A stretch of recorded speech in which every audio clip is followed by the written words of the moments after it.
A very good morning to all of you. Today is 14 February 2024. आज मेरी सुबह की शुरुआत हुई थी 2:50 पे।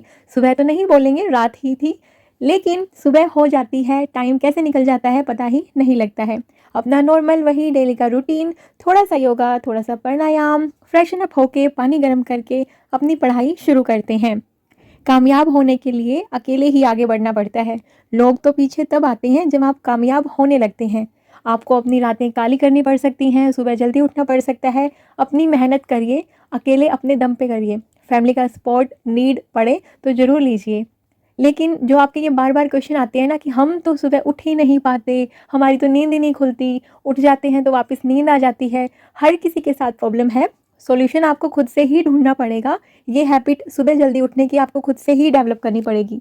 रही बात अगर आप हाउसवाइफ हैं, मेरे पास बहुत सारे कमेंट आते हैं कि टाइम नहीं मिल पाता है बच्चों के साथ, तो मैं यही बोलूँगी, अपने 2-2 मिनट सेव करना स्टार्ट कर दीजिए। कहीं भी फालतू बातों में अपना टाइम वेस्ट मत करिए। एक बात मैं बोलना चाहती हूँ, खुद की तरक्की में इतना वक्त लगा दो, खुद की तरक्की में इतना वक्त लगा दो कि किसी दूसरे की बुराई करने का आपको वक्त ही ना मिले। कई बार ऐसा होता है ना लेडीज़ में कि उसकी चुगली कर दी, उसकी बातें कर दी, इन बातों में भी आप ना जाने अपना कितना टाइम वेस्ट कर देते हैं। इसलिए आप अपने आप को टाइम दें, आप आगे बढ़ने की सोचें, दूसरों के बारे में भी आगे बढ़ने की सोचें। और यार किसी की बुराई करके ना कुछ नहीं हासिल होने वाला, लेकिन ये स्पेशली लेडीज़ में ये हैबिट होती है कि मतलब बातें बुराई करना। लेकिन प्लीज़ आप अपना टाइम कहीं पे भी सेव कर सकती हैं। फ़ोन पे, कहीं टीवी देखती हैं, कुछ कहीं पे भी दिन भर में जो टाइम वेस्ट करती हैं, आपको चाहे हाफ़ एन आवर क्यों ना मिलता हो, आपके बच्चे हैं, घर आप सँभालती हैं, मैं समझ सकती हूँ टाइम आपको कम मिलता होगा। लेकिन जितना भी मिल रहा है आप उतना देने की ट्राई तो करें। और क्या पता आपकी मेहनत को देख के आपके घर वाले आपको सपोर्ट ना करते हों, लेकिन मेहनत को देख के वो भी आपको सपोर्ट करने लग जाएँ। जहाँ पे आपको 1-2 महीने हाफ एन आवर ही मिलेगा, वहाँ पे धीरे-धीरे आपकी मेहनत देख के वो आपको और टाइम देने लगे। भगवान पे विश्वास रखिए, सब कुछ पॉसिबल है। आज आपको ये लग रहा है कि नहीं मेरे घर वाले नहीं सपोर्ट करेंगे, या कुछ ऐसे मैसेज आते हैं, मेरे पास ऐसे कमेंट आते हैं, लेकिन यकीन मानिए आप किसी और पे विश्वास मत रखिए, आप मेरी बातों पे भी विश्वास मत रखिए, लेकिन किसी भगवान को, किसी को तो मानते होंगे ना आप उस पर विश्वास रखिए। आप ये सोचिए कि मुझे खुद से अपना टाइम वेस्ट नहीं करना है, मुझे अपने 24 आवर्स में से कुछ ना कुछ टाइम अपने सपनों को, अपनी पढ़ाई को ज़रूर देना है। और मुझे चाहे 15 मिनट मिले दिन में, 10 मिनट मिले, मैं उसको वेस्ट नहीं जाने दूंगी, मैं उसको करूँगी। बाकी सब ईश्वर पे छोड़ दीजिए, धीरे धीरे आपके साथ सब अच्छा होगा। मैं आपको ये कहती हूँ कि सिर्फ आप शुरुआत करिए। माना कि औरों के मुकाबले कुछ ज़्यादा पाया नहीं मैंने, माना कि औरों के मुकाबले कुछ ज़्यादा पाया नहीं मैंने, पर खुद गिरती रही संभलती सॉरी पर खुद गिरती रही संभलती रही, किसी को गिराया नहीं मैंने। और किसी को गिराना भी नहीं चाहिए। हम किसी को उठा सकते हैं, लेकिन गिराने का हक हमें बिल्कुल भी नहीं है। और हम दूसरों को गिराएंगे तो ईश्वर कहीं ना कहीं देखता है, और हम दूसरों को उठाएंगे तो ईश्वर वो भी देखता है और हमारा साथ जरूर देता है। अभी टाइम हुआ है सुबह के 7:15। मैं अपने बेटे का टिफ़िन पैक यहाँ पे कर रही थी, और बेटा अपनी नानी के साथ पार्क में लगा रहा है राउंड, ताकि उसको अच्छे से भूख लग जाए। क्योंकि ना बच्चों का रूटीन बहुत इंपॉर्टेंट है यार। देखो हमें ना अपनी पढ़ाई करते हुए, अपने सपने पूरे करते हुए हर चीज़ के ऊपर ध्यान देना पड़ता है। बच्चे को सुबह उठाने से लेके वो कैसे अच्छे से खाना खा के जाए, उसका प्रॉपर रूटीन मेंटेन करना। और शायद मेरे को ना ये चीज़ें अच्छी नहीं लगती कि सुबह सुबह बच्चे ना बिल्कुल स्कूल के टाइम से थोड़ी देर पहले उठते हैं, फटाफट नहाते हैं, कुछ खाना अच्छे से खाते नहीं हैं, और फिर एकदम भागा दौड़ लगी रहती है। मैंने अपने बेटे में भी एक हैबिट इनकलकेट करी है। मेरे बेटे का स्कूल 8:30 स्टार्ट होता है, और मैं 6:30 उसको उठा देती हूँ। स्कूल से 2 आवर्स पहले मैं उसको उठा देती हूँ। उसका प्रॉपर रूटीन, जैसे हम बड़े लोग करते हैं ना कि प्रॉपर उठना है, फ्रेशन अप होना है, पार्क में वॉक करनी है, और उसके बाद फिर खाना खाना है। उठते ही तो भूख हमें भी नहीं लगती ना।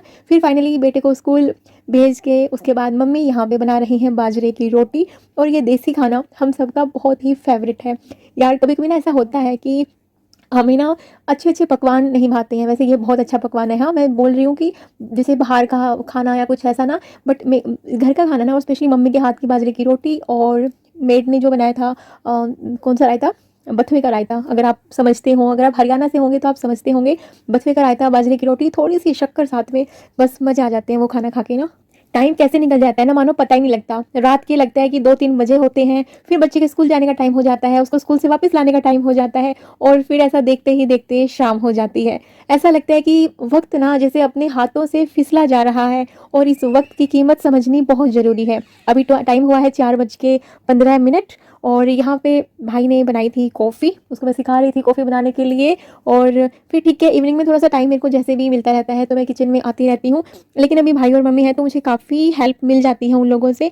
फिर यहाँ पे अभी डिनर की तैयारियाँ स्टार्ट हो चुकी है और मैं साथ के साथ जो बर्तन सुबह मेड साफ़ करके जाती हैं उनको यहाँ पे साथ के साथ लगाती रहती हूँ। वैसे वो खुद भी रख सकते हैं बट मैं ये खुद कोशिश करती हूँ कि मैं खुद से रखूँ उन बर्तनों को अच्छे से साफ़ करके। इससे 2 फ़ायदे होते हैं, एक तो बर्तन कहाँ पे रखा है मुझे उसकी जब ज़रूरत होगी वो बर्तन मुझे मिल जाएगा। दूसरा फ़ायदा कि अगर कभी कोई गलती से कहीं पे बर्तन अच्छे से साफ़ नहीं रह पाता तो उस पर ट्रैक रहता है। नहीं तो यार इन लोगों को भी दूसरे घर भागना होता है, फिर तीसरे घर भागना होता है, जल्दबाजी में कुछ ना कुछ रह जाता है और फिर ये ऐसे ही रख के चली जाएँ और हम फिर खाना खाने लगे तब हमें वो बर्तन गंदा दिखाई दे। इससे अच्छा है कि साथ के साथ जब ये साफ़ कर रहे हों हमें पता लग जाए तो हम इनको बोल सकते हैं, इनको वो बर्तन दोबारा साफ़ करने के लिए दे सकते हैं। तो इसलिए मैं ऐसा करती हूँ कि जब भी किचन में मेड आती है तो मैं साथ में जो जैसे सुबह आई हैं तो मैं रात वाले बर्तन अभी साथ के साथ रख देती हूँ। तो इस तरह से करते करते रात हो चुकी। रात से पहले मैंने थोड़ा-सा इवनिंग वॉक भी किया था पार्क में और फिर ठीक है मैं अपना रिवीज़न यहाँ पे स्टार्ट कर रही हूँ। किसी ने मुझसे पूछा था कि आप रिवीज़न क्या डेली वाली करते हो कि जो पढ़ा है डेली वही करते हो और वीकली भी करते हो? जी हाँ, मैंने अपने वीडियो में शेयर भी किया था कि जो मैंने दिन में पढ़ा होता है रात तक मैं वो रिवाइज़ करके सोती हूँ। देखिए हम ना ये बातें सुन तो बहुत लेते हैं कि रिवीज़न इज़ द की, लेकिन वो बातें अपनाते नहीं हैं। लेकिन वो बातें अपनानी बहुत ज़रूरी हैं। बेटे के अभी जो ईयरली एग्ज़ाम होते हैं वो स्टार्ट होने वाले हैं सैटरडे से। मैं उसको थोड़ा बहुत ऐसे बीच-बीच में पढ़ाई कराती रहती हूँ, अपनी पढ़ाई कराती हूँ, फिर थोड़ा-सा उसको पढ़ाई कराती हूँ, फिर उसको थोड़ा-सा ब्रेक टाइम भी देती हूँ मैं, फिर से उसको वापस पढ़ाई शुरू करवा देती है और इस तरीके से दिन भर का रूटीन चलता रहता है। मेरे पास एक कमेंट आया हुआ था कि मैम मैं 28 इयर्स की हो जाऊँगी 16 फरवरी 2024 को और जब मैं ये वीडियो रिकॉर्ड कर रही हूँ तो आज 16 फरवरी ही है। तो हैप्पी बर्थडे अंशिका वर्मा और many returns of that day. आपने मुझे मैसेज किया था 2-4 दिन पहले, उसका रिप्लाई मैंने सोचा कि मैं आपके बर्थडे वाले दिन ही आपको दूंगी। आपने मुझे लिखा कि मैं 2 बार यूपीएससी दी हूँ बट अब मैं ज्योग्राफी से नेट जीआरएफ दे रही हूँ, बट कहीं ना कहीं मेरे दिल में यूपीएससी है, देना चाहती हूँ, कैसे करूँ स्टार्ट मैम बताइए। तो अंशिका जी, आपको ना मेरे से ज़्यादा एक्सपीरियंस कहीं न कहीं रहा होगा क्योंकि आप 2 बार दे चुकी हैं और आपको एक्सपीरियंस काफ़ी होगा। लेकिन जितना मेरा एक्सपीरियंस है उसके हिसाब से मैं बता रही हूँ आपको कि आप ना स्टार्ट करने से पहले एक बार अपनी गलतियाँ ज़रूर देखिएगा। देखिए अभी तक तो मैंने यूपीएससी क्लियर भी नहीं किया, तो मेरे को कोई हक नहीं है आपको कोई भी एडवाइस देने का।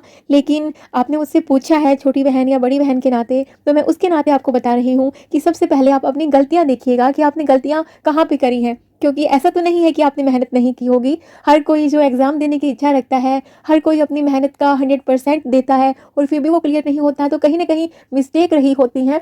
तो आप अपनी मिस्टेक को फाइंड आउट करिए पहले और चाहे उनमें आपको 15-20 दिन लग जाए, वो मिस्टेक अपनी फाइंड आउट कर लीजिए। आपकी गलतियाँ आपको ही पता होंगी और आपने अपनी गलतियाँ पता कर ली ना एक बारी, तो आप जो ये वाला अटेम्प्ट देंगी, ये स्टार्ट करेंगी, मैं ईश्वर से प्रार्थना करती हूँ, लेकिन आपकी मेहनत पे भी ये निर्भर करता है कि आप वो गलतियाँ ढूँढ के फिर से कैसे ज़ोरों से मेहनत करती हैं, बिना ये डरे कि अब की बार क्या होगा। आप जीआरएफ कर रही हैं, इसके लिए कांग्रेचुलेशन कि आपने अपनी हिम्मत नहीं छोड़ी। यार हिम्मत रखना बहुत बड़ी बात है। क्या हो गया? हम एक बार फेल हो गए, दूसरी बार हो गए, हम मेहनत करना नहीं छोड़ रहे। यही तो असली हार्ड वर्क है ना। और आप ना ये ट्राई करिएगा एक बारी मेरे कहने से अपनी गलतियाँ फाइंड आउट करके और फिर से स्टार्ट करिएगा। स्ट्रैटेजी बताने वाले आपको ना बहुत मिल जाएंगे यूट्यूब पे, बहुत अच्छी बातें बताएंगे जिन्होंने क्लियर किया होगा। लेकिन आप अपनी गलतियाँ ना खुद ही ढूंढ सकते हैं। आपकी गलतियाँ आपको और कोई नहीं बता सकता और जब तक आप अपनी गलतियों पे काम नहीं करेंगे तब तक शायद ये चीज़ें नहीं हो पाए। प्लीज़ इसको पॉजिटिव तरीके से लेना और आप अपनी गलतियाँ फाइंड आउट करना। हमेशा की तरह मेरा डेली का काम सिलेंडर को चेक करके सोना। जो गैस सिलेंडर होता है किचन में, ये डेली का काम है कि उसको चेक करके और फिर मेरा काम होता है सोने का।